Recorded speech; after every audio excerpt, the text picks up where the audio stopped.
दिल्ली में आज विपक्ष के इंडिया गठबंधन की बैठक होने वाली है। इस बैठक से पहले बीजेपी ने गठबंधन पर जोरदार प्रहार किया है। एबीपी न्यूज से एक्सक्लूसिव बातचीत में बीजेपी के सांसद हैं सुशील मोदी, कह रहे हैं विपक्ष के पास प्रधानमंत्री का कोई चेहरा नहीं, हर पार्टी अपने अपने नेता को पीएम का उम्मीदवार बता रही है। क्या इंडिया गठबंधन सनातन के अपमान के खिलाफ कोई प्रस्ताव पास करेगा?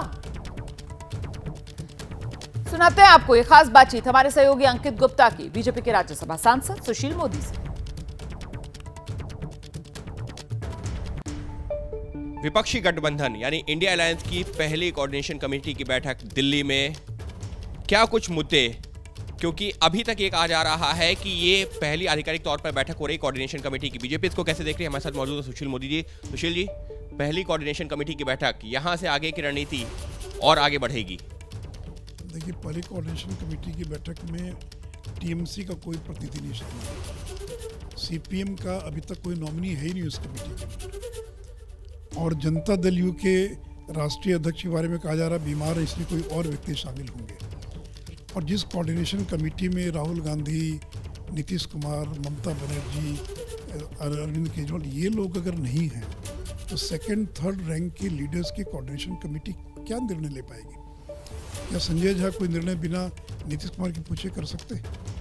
और सबसे बड़ी बात तो क्या ही कोई अपना जो अलायंस का चेहरा है वो तय कर पाएंगे?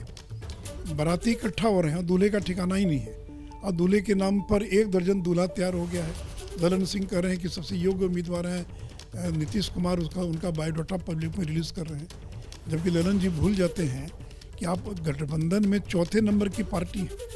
आपसे ज़्यादा बड़ी संख्या टीएमसी, डीएमके और कांग्रेस के सांसदों की, तब उसके बाद आपका नंबर आता है, और नीतीश कुमार को स्वीकार करेगा इस गठबंधन में। लालू यादव ने तो पहले ही राहुल गांधी को प्रोजेक्ट कर दिया, कहा कि वो दूल्हा है, वो तो पहले ही उनके हाथ को मजबूत करने में लगे हैं। और फिर नीतीश कुमार की पार्टी के 44 एमएलए हैं, ममता बनर्जी के तो 250 से ज़्यादा एमएलए हैं, अरविंद केजरीवाल की 2 राज्यों में सरकार। तो पहले कौन होगा नेता ये तो तय करें, और सीट शेयरिंग कर पाएंगे क्या?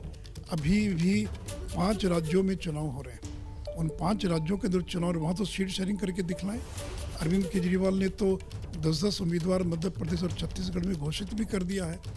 अखिलेश यादव कह रहे हैं कि मध्य प्रदेश में चुनाव लड़ेंगे, बाई इलेक्शन में एक दूसरे के खिलाफ चुनाव लड़ रहे थे। तो ये जो तथाकथित गठबंधन जो कोऑर्डिनेशन कमेटी बनी है, ये नॉन फंक्शनल और नॉन स्टार्टर है।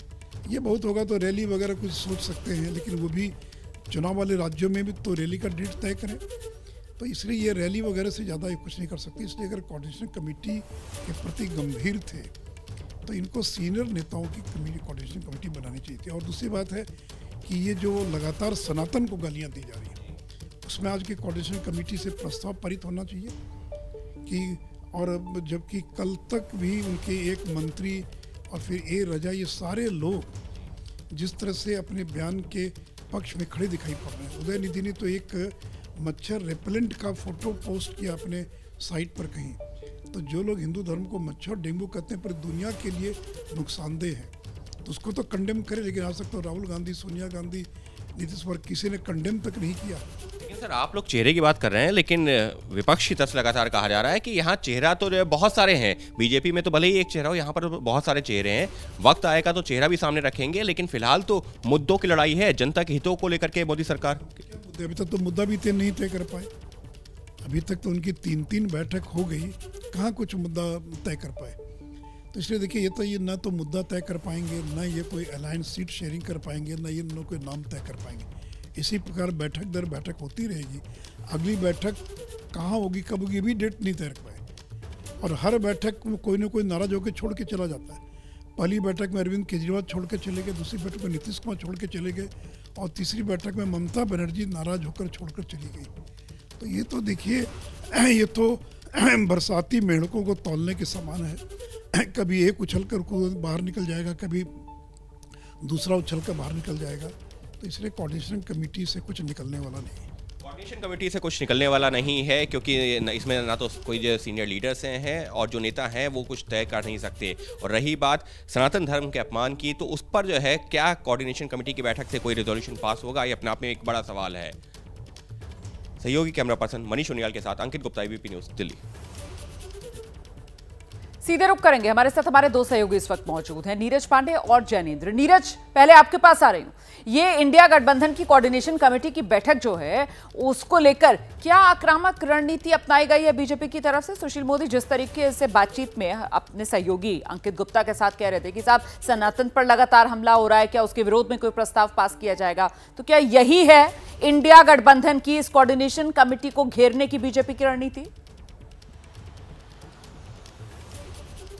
देखिए रुमाना, लगातार भारतीय जनता पार्टी जवाब दे ही रही है। आप देखिए इंडिया गठबंधन को इंडी अलायंस कह के गृह मंत्री अमित शाह संबोधित कर रहे हैं। इसके अलावा जो इंडिया शब्द है उसकी जगह में भारत भारतीय जनता पार्टी ने उपयोग करना शुरू कर दिया है। कल अगर आप देखें तो रविशंकर प्रसाद ने सनातन धर्म को लेकर कांग्रेस के अध्यक्ष, कांग्रेस की पूर्व अध्यक्ष सोनिया गांधी, राहुल गांधी सब पे सवाल खड़े किए और उन्होंने जवाब मांगा है। तो भारतीय जनता पार्टी अपने लेवल पर पॉलिटिकली अपने मंचों से लगातार सनातन धर्म के विरोध का भी विरोध कर रही है और इसके अलावा इंडिया गठबंधन पर जिस तरह से चीज़ें हो रही हैं उसमें हमलावर भी हो रहे। तो भाजपा अपने तरीके से हमला कर रही है और चूंकि लोकतंत्र में लोकतांत्रिक तरीके से ही हमला किया जा सकता है, लोकतांत्रिक तरीके से ही विरोध किया जा सकता है। तो अपने तरीके से भारतीय जनता पार्टी हर वो आक्रामक रणनीति अपना रही है जिसकी ज़रूरत है। अब देखना ये होगा कि इस गठबंधन का और एनडीए के गठबंधन का दोनों का जो सही रूप में देखा जाएगा कि क्या रिजल्ट आता है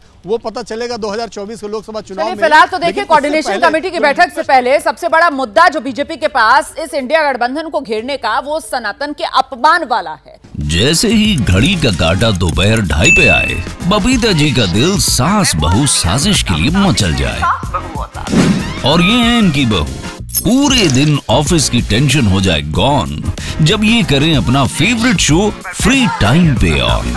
इनकी तरह आप भी देखिए अपना फेवरेट शो अपने टाइम पर और डाउनलोड कीजिए एबीपी लाइव ऐप अपने स्मार्ट टीवी पर।